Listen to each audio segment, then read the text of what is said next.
I saw a thread on a local community forum last week that started with something incredibly mundane, a proposal to change the timing of the downtown traffic lights. It should have been a technical discussion, right? You would think so. A simple civil engineering problem. But within 10 minutes, the comment section looked like a digital battlefield. One guy was screaming that the entire city council needed to be purged and rebuilt from scratch. He was energized, almost manic, convinced that only total destruction could lead to progress. Wow. Over traffic lights. Across from him, a woman was waxing poetic about the good old days, claiming the original light patterns were part of the town's sacred heritage and that any change was a sign of moral decay. So you have the two poles right there. The future-obsessed revolutionary and the past-obsessed traditionalist. But the most fascinating part wasn't the extremists. It was the person in the middle. Someone suggested a simple, data-driven software patch to optimize the flow. The sensible, moderate solution. The actual fix. Instantly, both the burn-it-down guy and the heritage woman stopped fighting each other and turned their fire on the mediator. Of course they did. That's always what happens. To one, the mediator was a cowardly collaborator for not demanding a revolution. To the other, they were a dangerous radical, hiding behind technical jargon. It was a perfect, messy microcosm of the labels we throw around every day: left, right, progressive, reactionary. We use these words like weapons, but we rarely stop to look at the actual map they belong to. Why is it that the person trying to fix the machine is often more hated than the person trying to blow it up? And why do some of us look at the future as a looming utopia, while others see it as a cliff we're about to drive over? That really is the central question, isn't it? To understand the chaos in that comment section, and the chaos in our modern world, we have to look at the political spectrum, not as a list of random opinions, but as a precise scale of how much we fear or crave the act of change itself. From the Golden Age dreamers on the far right to the system reset believers on the far left, there is a hidden logic to the madness. Once you see the spectrum, you can't unsee it. It really is the perfect microcosm. It captures the visceral reality of where we find ourselves. Right. It's not just an argument. No. And usually, when we see that kind of rage over something so trivial, we just dismiss it. We roll our eyes and say, oh, the internet is crazy. Everyone's lost their minds. Right. But you're right to stop and actually look at the map, because there's a specific mechanic to what's happening. It isn't random. It's structural. It's almost mathematical. That's exactly the feeling I couldn't shake. Reading that thread, it felt like the middle, a place where you just fix the problem. Yeah. It wasn't just unpopular. It felt physically dangerous. Yeah. Like you're standing on the median of a highway during rush hour, with cars just screaming past you on both sides. And that is precisely what we're going to investigate today. That's the mission for this deep dive, to figure out why that middle ground isn't just shrinking, it is structurally collapsing. Structurally collapsing. That's a powerful way to put it. It is. We're not just talking about people being grumpy online or, political polarization in the abstract. I've pulled together a stack of sources today that they range from complex mathematical physics papers to classic sociology from Durkheim, some psychiatric theory on narcissism, and modern political science. We're going to look at how noise in our media, the psychological stress of modern life, and the literal decay of our institutions are engineering a world where the center cannot hold. So we're not just looking at the opinions, we're looking at the architecture, the space where those opinions are forced to live. Precisely. We're looking at the physics, the sociology, and the psychology of the collapse. All right, let's get into it.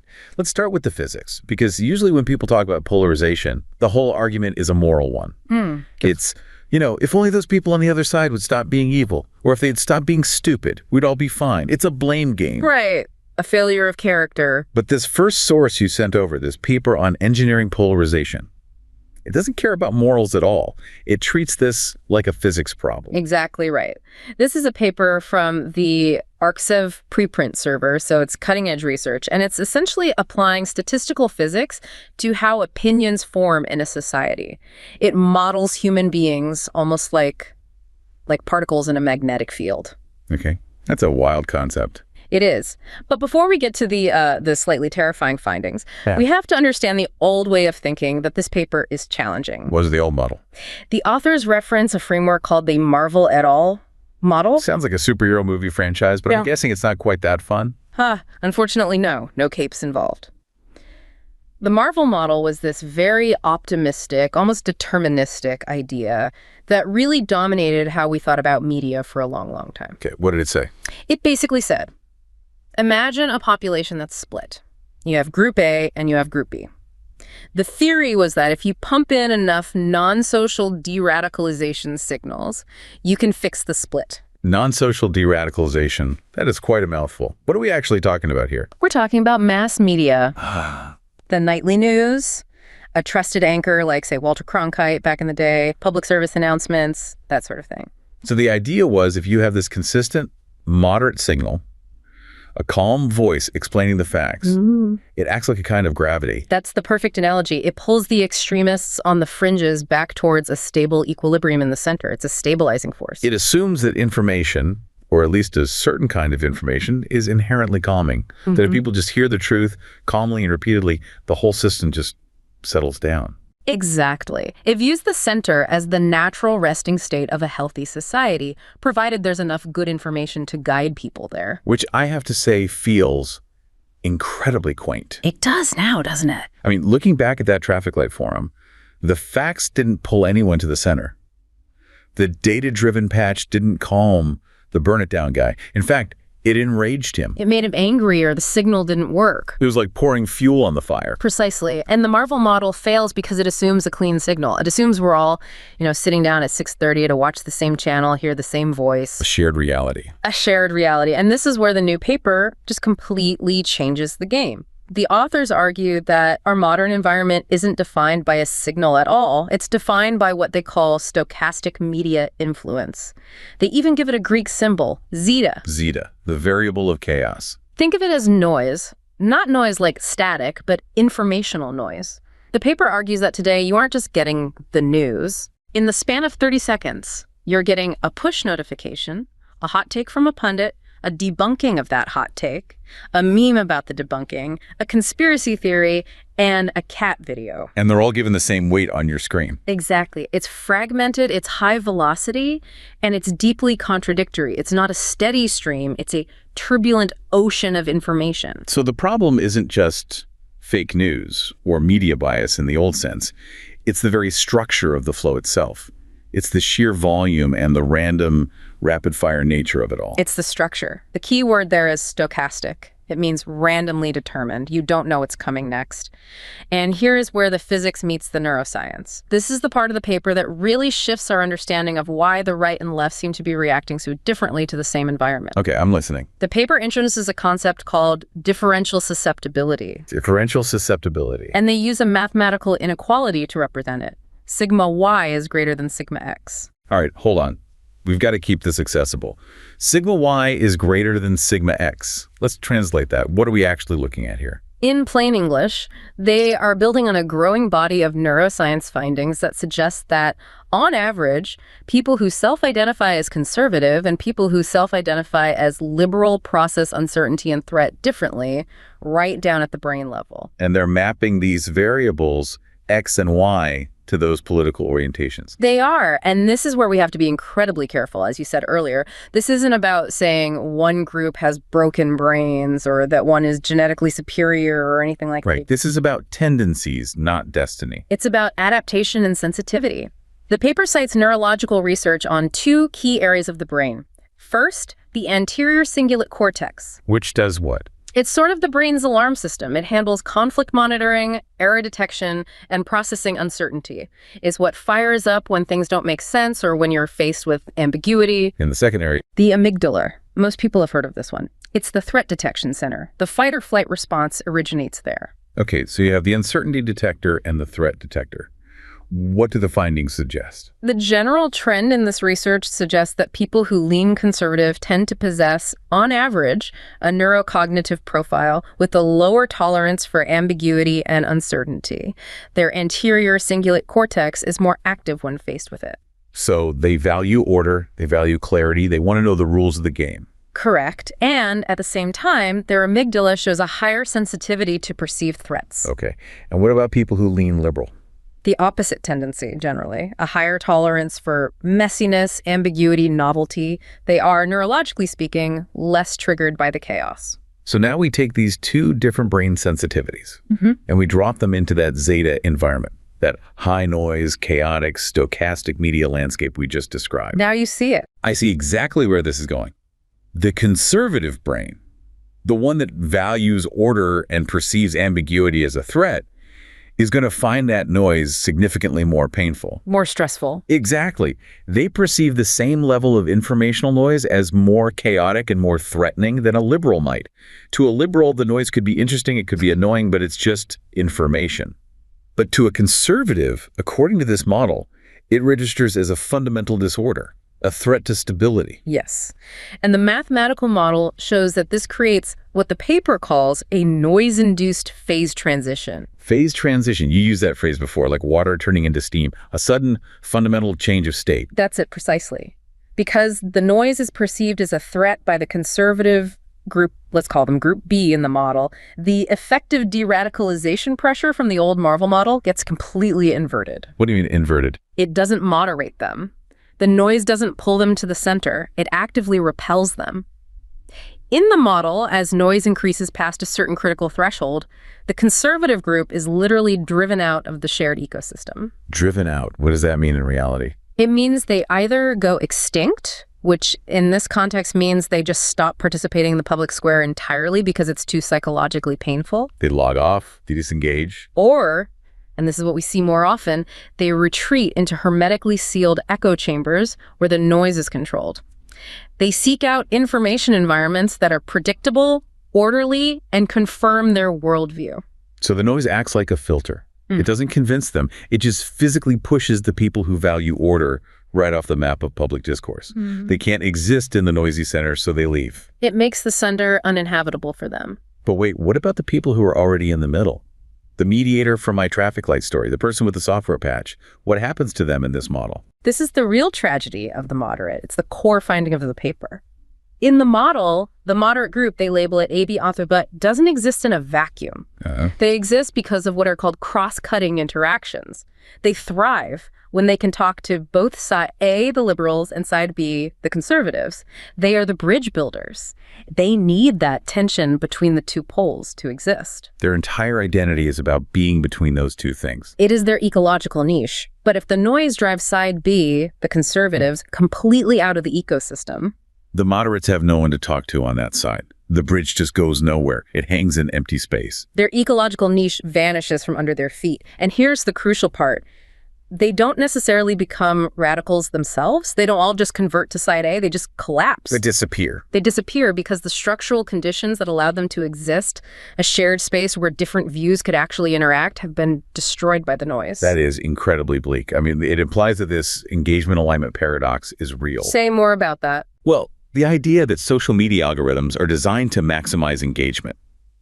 And the easiest way to maximize engagement is to maximize conflict, outrage, novelty. To maximize noise. To maximize high sigma events. Right. And by doing that, they aren't just annoying us or making our politics worse.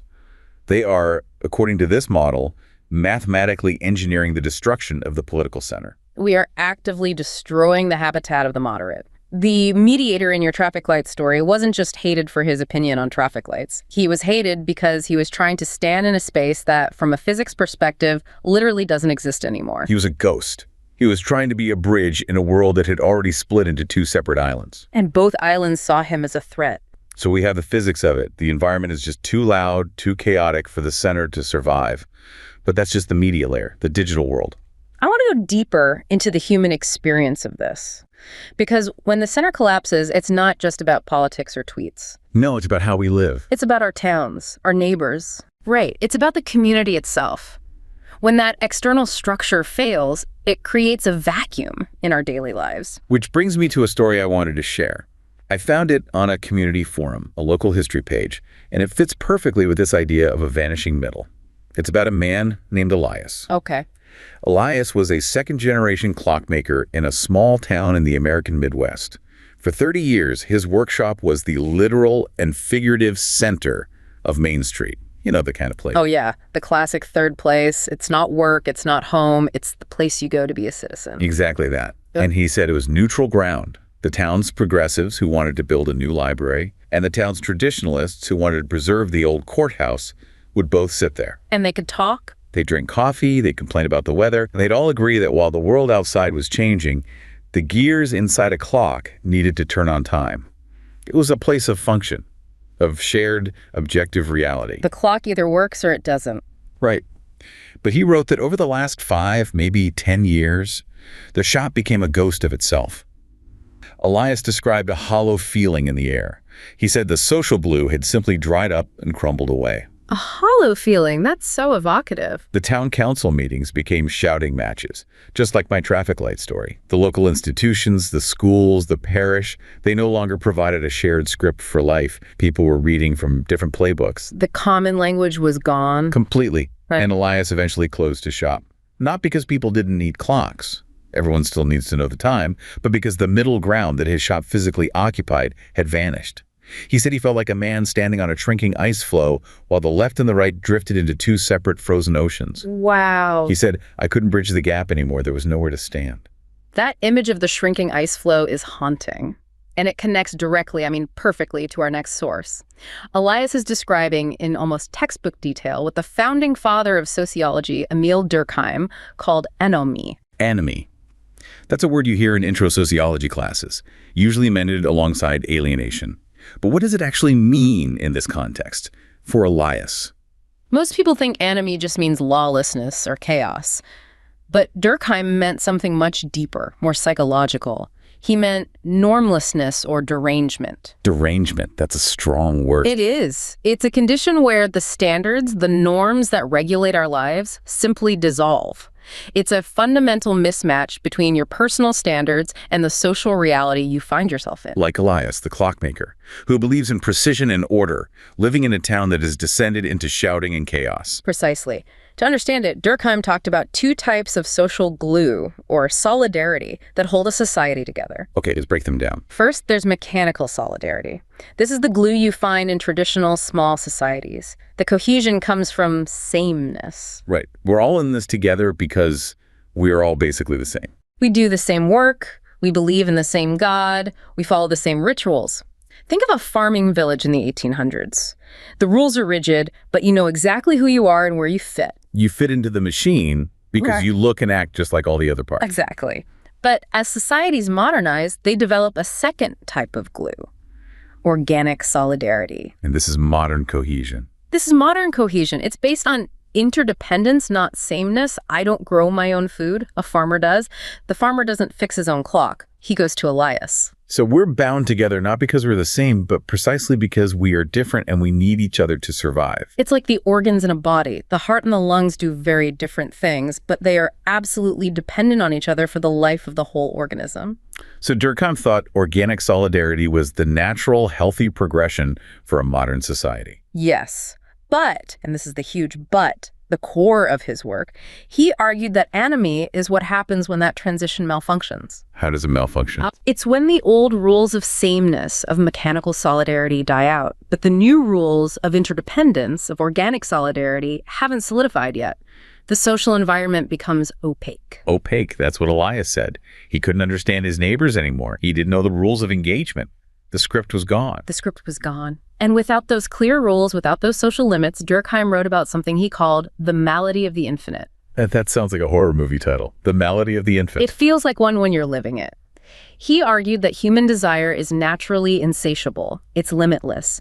The only thing that contains it is a social structure that tells you this is enough, or this is your proper role, or this is what you can reasonably expect from life. And when that structure disappears, Our desires become infinite.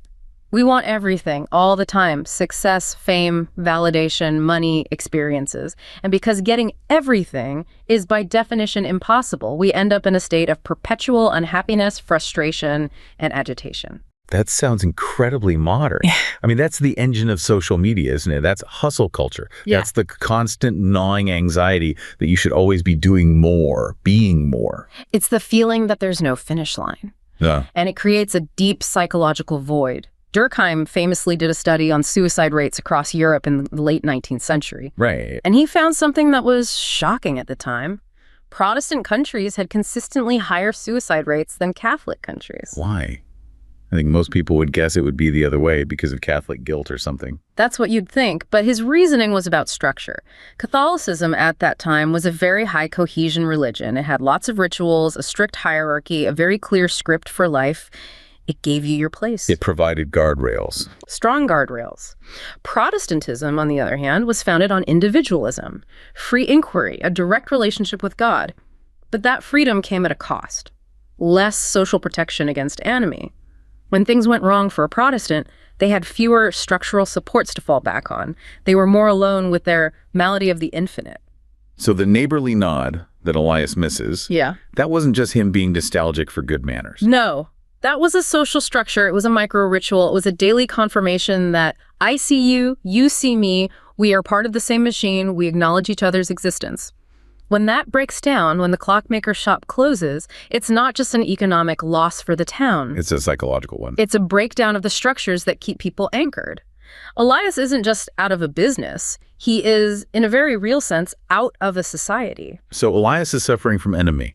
The town has lost its script, its social glue. But there's another layer to this that feels even more insidious. It's not just that the rules are gone. It's that the institutions that are supposed to create and enforce standards seem to have changed their entire mission. They're not fixing the clocks anymore. They're doing something else entirely. Exactly. Which brings us to this idea of the therapeutic state.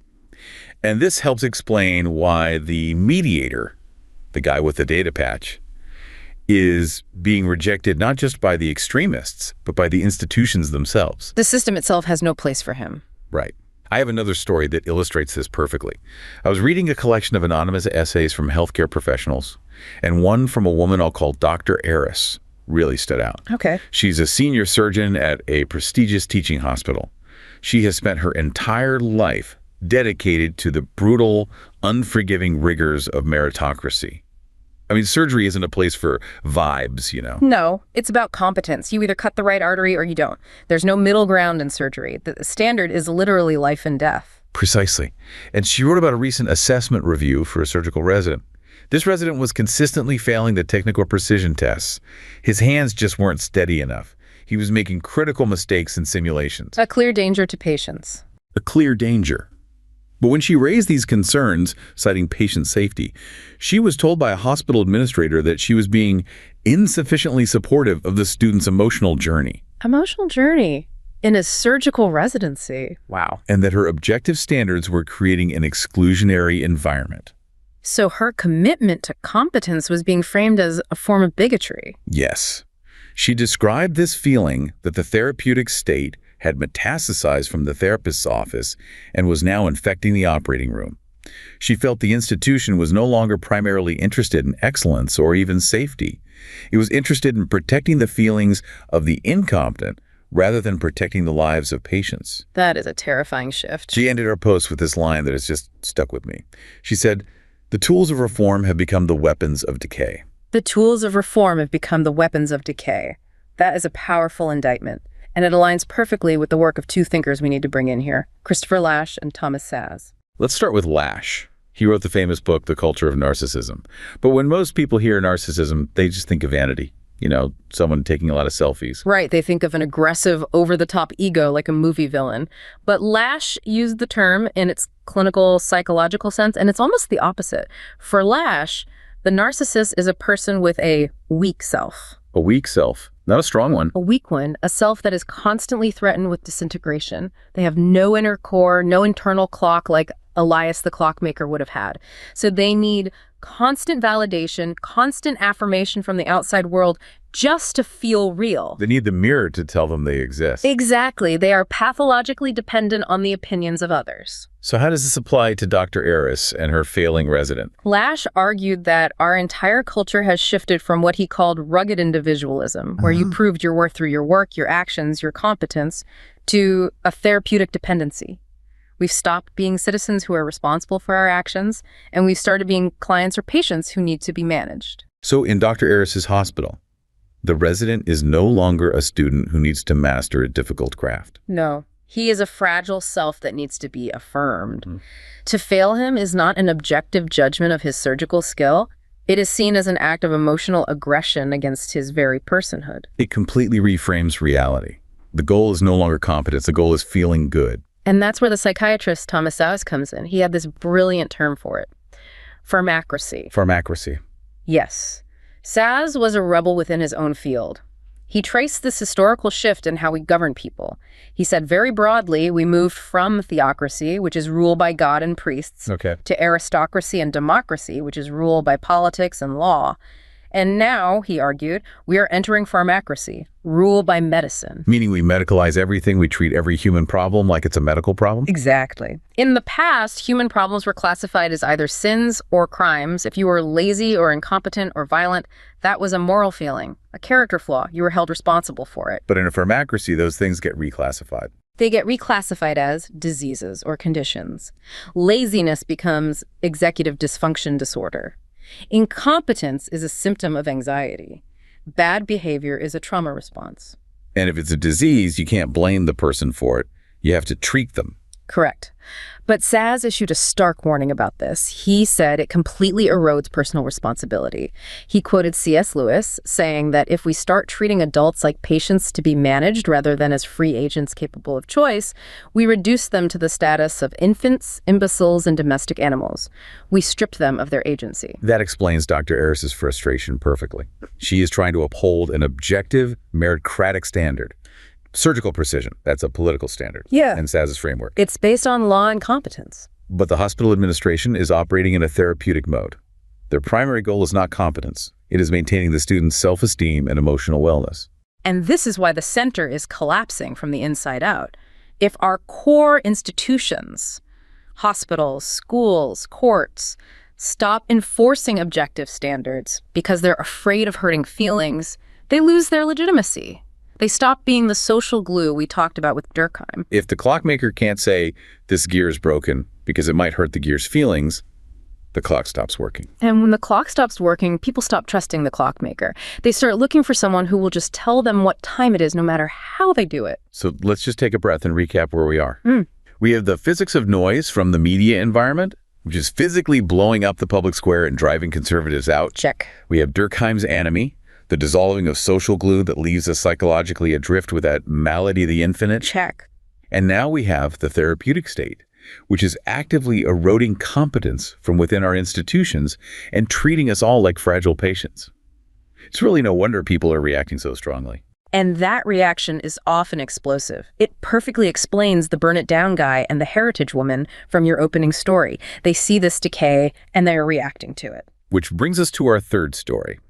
I saw a short documentary clip online about an elderly man named Johan living in a suburb outside Stockholm, Sweden. Okay. Johan had lived in the same apartment block for 50 years. He talked about the organic ties of his youth, the scheduled Sunday cleanup days in the courtyard, the shared laundry room etiquette, the unwritten rules of how to be a good neighbor. A mechanical solidarity of the past right there. The laundry room rules seem trivial to an outsider, but to him, they represent civilization. They represent order. They were the script. Yeah. But he said that as demographic shifts accelerated and his community became more of a transient landing pad for people with no shared history or culture, those ties just snapped. The script was lost. Johan wasn't angry in that loud, screaming way we see on TV. He was just profoundly lonely and disoriented. He described his neighborhood not as a community, but as a collection of strangers who just happened to share a postcode. Anomie. Pure anomie. And he told the interviewer that he found himself leaning towards some pretty radical reactionary ideas. But he said it wasn't out of hate for immigrants or anyone else. It was out of a desperate desire for a clinical restoration of order. Clinical restoration? What a phrase. He just wanted someone, anyone, to come in and simply enforce the common sense values that used to be automatic. Johan is the perfect case study for understanding the modern populist wave. He is looking for a political solution to stop the feeling of anomie, and we have a fascinating study from the London School of Economics titled Golfing with Trump that explains exactly what is happening to people like Johan all over the West. Golfing with Trump. That's a play on Robert Putnam's famous book, Bowling Alone, isn't it? It is. Putnam's thesis, which was hugely influential, was that American democracy was dying because social capital was low. People were disconnected. They were bowling alone instead of in leagues. Right. And the conventional wisdom that followed was that populism is driven by those people, the isolated, the atomized, the losers of globalization who have nothing left. Yeah, the people with no social connections. But the LSE study completely upends that idea.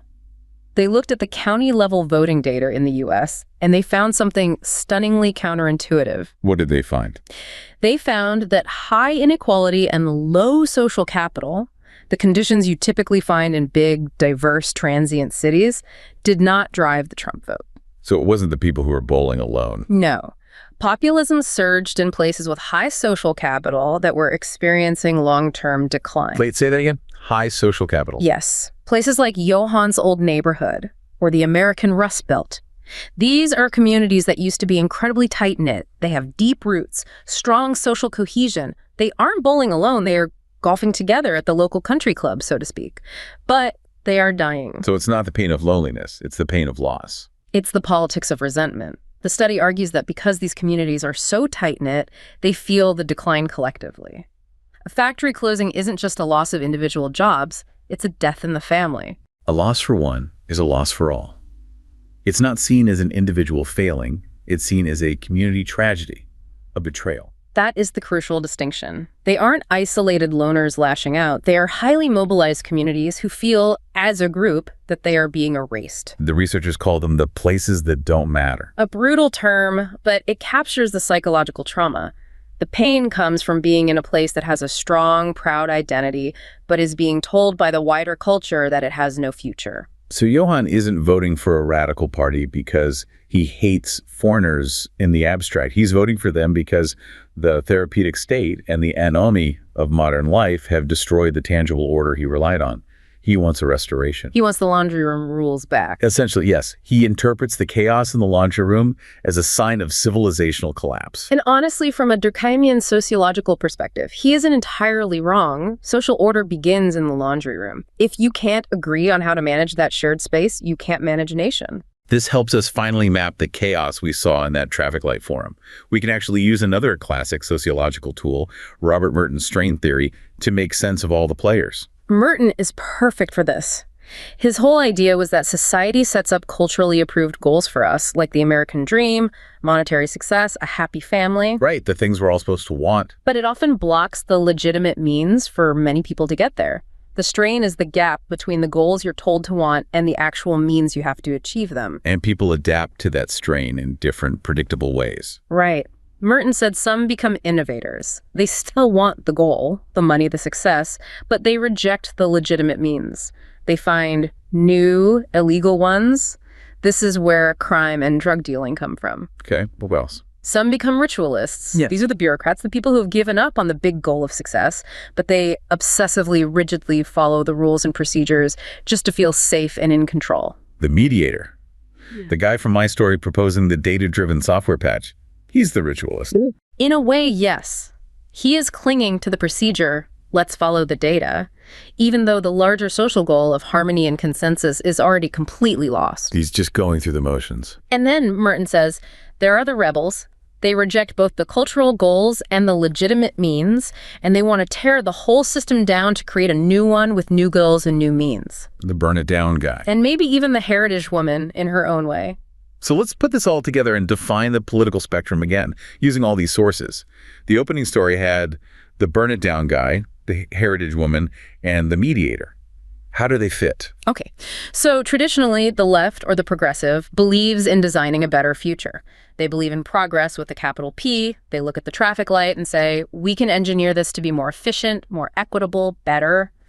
And the traditional right, or conservatism, is about upholding the status quo. Their motto is basically, if it ain't broke, don't fix it. They operate on principles of survival that have been tested by time. But the burn it down guy and the heritage woman, they are not conservatives in that sense. The status quo is broken, in their view. They are reactionaries. They don't want to conserve the present. They want to react against it and return to a golden age in the past. Exactly. And this gets back to Christopher Lasch's critique. He argued that the modern elites, the managerial class, the people running the therapeutic state, betrayed democracy. They embraced a rootless, globalized culture that's detached from place and tradition. The anywheres, as the author David Goodhart calls them.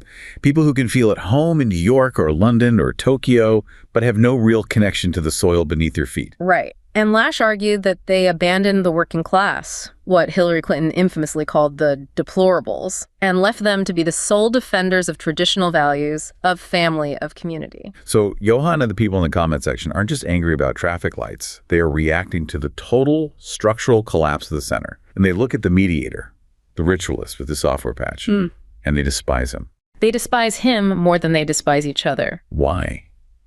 Because he represents the very system that failed them. It's deeper than that. He represents the denial of the crisis. To the reactionary, the entire house is on fire and collapsing. The mediator is standing in the doorway, calmly suggesting that they should optimize the thermostat settings. It feels like a profound insult to the magnitude of their pain and loss. They prefer the fantasy of a golden age in the past to the therapeutic, managed decay they see right in front of them. So, to bring this entire deep dive full circle, back to where we started, we had a simple fight over traffic lights. Yeah. But it was never, ever about the lights. No. It was about safety. It was about recognition. It was about the terror of feeling like your entire world is dissolving. We've journeyed through the physics of noise, showing how our media environment is literally engineering a space where order-seeking brains cannot survive. We looked at Elias the clockmaker and the deep psychological pain of anomie, the loss of the social glue that keeps us sane. We saw Dr. Aris fighting a losing battle against the erosion of merit in favor of therapeutic feelings. And we saw Johan in Sweden, the face of the reactionary backlash of the left behind, who just wants someone to restore order to the laundry room. And through it all, we see why the center cannot hold. It's not a simple compromise position you can just choose to occupy. It's not. It is a complex ecological niche. And like any niche, it requires specific conditions to survive. It requires a baseline of psychological safety. It requires low informational noise. And it requires shared institutions that everyone, more or less, trusts to be competent and fair. And we have none of those things right now. The noise is deafening, the safety is gone, and the institutions themselves are prioritizing therapy over function. Which is why the mediator gets shot at from both sides. He is trying to live in a world that no longer exists. He is a relic of a bygone ecosystem. It's a sobering realization. Yeah. We usually try to end these deep dives with a clear takeaway, but this just feels heavy. It is heavy, but it's crucial to see the map. Once you understand that your angry uncle or that screaming commenter isn't just crazy or evil, but is reacting to a specific and very real type of structural trauma, it changes how you see the world. It doesn't fix the problem, but it does explain the madness. It does. It makes the chaos feel legible, at least. You know, if we pull the lens back one last time, it raises a really uncomfortable question for you, for me, for everyone listening. We've talked about the therapeutic state that wants to treat us all like patients to be managed, and the reactionaries who want to burn that hospital down to rebuild a temple in its place. Right. But think about your own life. When things break, not just the traffic lights, but your community, your trust in the system, your sense of direction, where do you go to get them fixed? Because if the therapeutic managers just want to manage your feelings about the problem and the burn it down crowd just wants to destroy everything, where do you go to simply get your clock fixed? The tragedy isn't that we disagree on the future, it's that we are destroying the only place where we can stand together to even discuss it.